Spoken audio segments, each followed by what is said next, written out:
Hey y'all, cooking, cutting up, keeping it real. I'm in my cousin Lisa's kitchen and she is going to share with me the recipe she uses for homemade mayonnaise. And I'm going to turn the camera around and let you guys see as well. We have been out to the Amish market this morning and wheeling around the area, and now we are home and getting ready to have some lunch. I'm going to turn this around. Okay, so your ingredients. Yes. So we have a farm fresh brown egg. Okay. That's locally grown.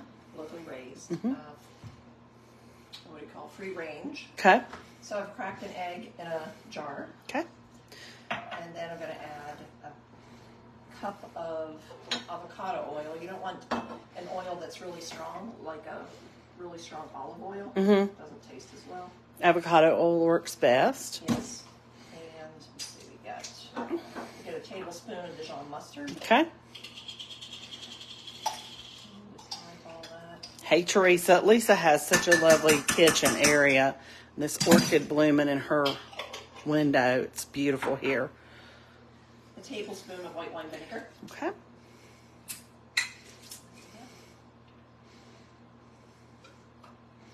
And a teaspoon of fresh lemon juice.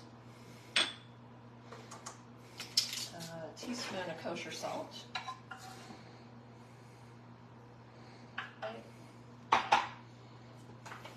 And what's easy about this is you just use an immersion blender instead of whisking to get it emulsified.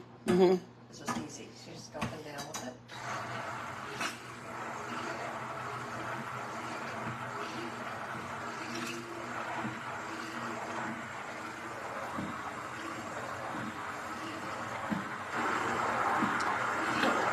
This is a healthier really way. Yeah, it's really yellow this time. It must be the egg. Nice yellow yolk. And you said you usually do this once a week or so. Yeah. And of course you keep it refrigerated, covered and refrigerated.